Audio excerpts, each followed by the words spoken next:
আজি নিখিল বড়ো ছাত্ৰ সন্থা আৰু বড়ো সাহিত্য সভা বড়ো মিডিয়াম এডুকেশ্যনৰ ওপৰত বিভিন্ন সমস্যা আৰু সেই সমস্যাবিলাক সমাধান কেনেকৈ কৰা যায় ইয়াৰ ওপৰত আমাৰ কাউন্সিল চৰকাৰৰ লগত আলোচনাত মিলিত হয় আৰু আমি বহুত দিনৰ পিছত এটা দীঘলীয়া এটা আলোচনা আজি কৰিবলৈ সক্ষম হৈছোঁ আৰু ইয়াত আমাৰ কাউন্সিল লেভেলত কিছুমান প্ৰব্লেম আছে আৰু ষ্টেট লেভেলত কিছুমান প্ৰব্লেম আছে দুইটা প্ৰব্লেম ষ্টেট লেভেলৰ প্ৰব্লেমটো ষ্টেটৰ লগত কেনেকৈ আলোচনা বিলোচনা কৰি সমাধান কৰিব পৰা যায় আৰু কাউন্সিল লেভেলৰ প্ৰব্লেমখিনি আমি কেনেকৈ সলিউশ্যন কৰিব পাৰোঁ ইয়াৰ ওপৰত বিতং আলোচনা হৈছে আৰু যিখিনি কনচাৰ্ণ নিখিল বড়ো ছাত্ৰ সন্থা আৰু বড়ো সাহিত্য সভাৰ আছে এইখিনি আমি সকলো জ্ঞাত বড়ো মিডিয়াম এডুকেশ্যনটো কোৱালিটি এডুকেশ্যন হোৱাটো বড়ো সাহিত্য সভা আৰু এপছুৱে বিচাৰে আৰু লগতে বড়ো মাধ্যম এডুকেশ্যনটো ইয়াত থকা বিভিন্ন প্ৰব্লেমবিলাক কেনেকৈ অতি শীঘ্ৰে সমাধান কৰিব পৰা যায় এই কথাটোকো নিখিল বড়ো ছাত্ৰ সন্থা আৰু বড়ো সাহিত্য সভাই বিচাৰে কাৰণ বড়ো মিডিয়াম এডুকেশ্যনক লৈ পেলাই দীঘলীয়া সময় এপছু আৰু সাহিত্য সভাই সংগ্ৰাম কৰি আহিছে আমি তেখেতসকলৰ যিটো সেন্টিমেন্ট এইটো আমি অনাৰ দিওঁ আৰু আজি আমি আমাৰ ইয়াত পেন্ডিং হৈ থকা ইস্যুবিলাক অতি শীঘ্ৰে সমাধান কৰিম বুলি পেলাই আমি তেখেতসকলক কথা দিছোঁ আৰু অসম চৰকাৰৰ লগত যিখিনি ইস্যু আছে 6.3 যেটো নেকি আমাৰ প্ৰভিন্সিয়েলাইজেশ্যন স্কুল কলেজবিলাক হ'ব লাগে আৰু তাত মুখ্যমন্ত্ৰী ডাঙৰীয়াই ইতিমধ্যে পজিটিভ এটা ষ্টেপ আগবঢ়াইছে কলেজখিনি অতি শীঘ্ৰে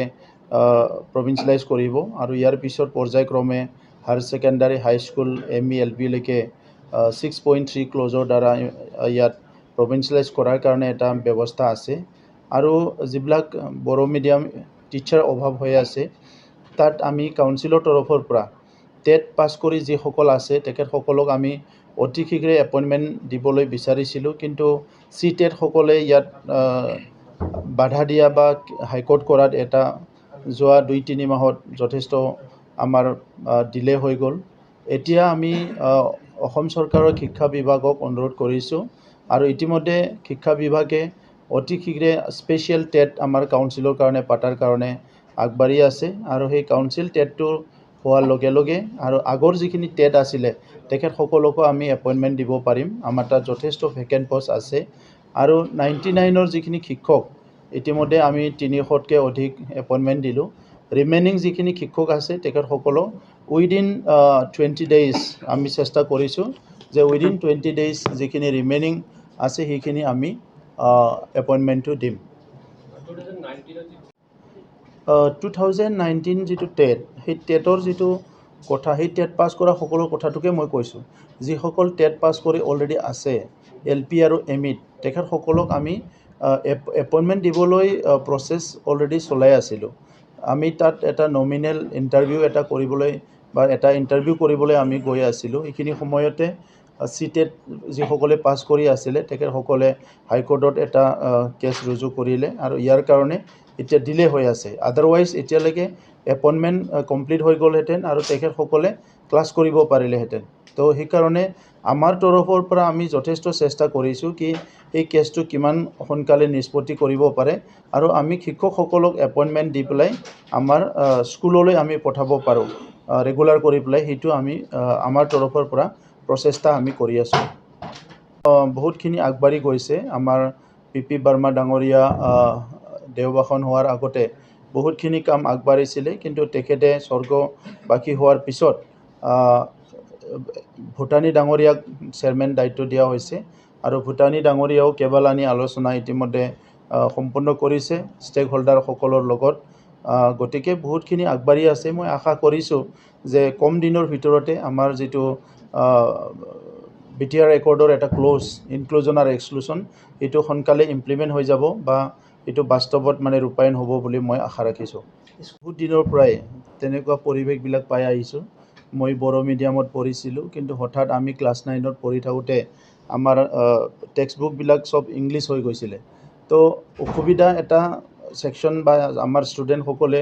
সদায় পাই আহিছে। তো এতিয়া যিটো অসম চৰকাৰৰ যিটো সিদ্ধান্ত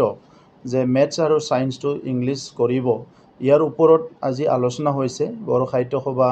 নিখিল বড়ো ছাত্ৰ সন্থাই তেখেতসকলৰ কনচাৰ্ণটো আমাক জনাইছে আৰু সেই হিচাপে আমি অসম চৰকাৰক জনাই দিম। মাতৃভাষা যিটো আছে এইটো এফেক্ট হ'ব নালাগে আৰু এফেক্ট নোহোৱাকৈ গভৰ্ণমেণ্টে কোৱালিটি এডুকেশ্যন আনিবৰ কাৰণে আৰু এটা ষ্টেণ্ডাৰ্ডাইজ কৰি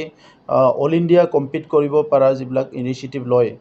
সেইটো আমি সদায় আদৰণি জনাওঁ। এতিয়া এই দুটা ছাবজেক্টটো ইংলিছ কৰাৰ কাৰণে যিখিনি যুক্তিযুক্ততা বা যিখিনি প্ৰয়োজনীয়তা অসম চৰকাৰে অনুভৱ কৰিছে, এই কথাক লৈ পেলাই অসম চৰকাৰৰ লগত আমিও আলোচনা কৰিম। আৰু মূল কথাটো হৈছে যে অসমীয়া মিডিয়ামেই হওক, বড়ো মিডিয়ামেই হওক, মিডিয়ামটো জীয়াই থাকিব লাগে, মিডিয়ামত একো এফেক্ট হ'ব নালাগে।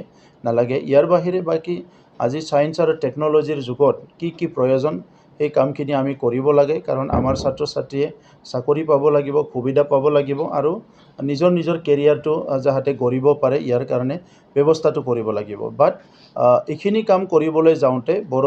বড়ো মিডিয়াম, অসমীয়া মিডিয়াম, মাতৃভাষা মিডিয়ামত একো এফেক্ট হ'ব নালাগে, হেম্পাৰ হ'ব নালাগে, সেইটো আমি বিচাৰোঁ। তেনেকুৱা কথাবিলাক আগৰ চৰকাৰবোৰতো কৈছিলে, কিন্তু 2011 চনত প্ৰভিঞ্চিয়েলাইজেশ্যন এক্ট অনাৰ পিছত বহুতখিনি স্কুল প্ৰভিঞ্চিয়েলাইজ হ'ল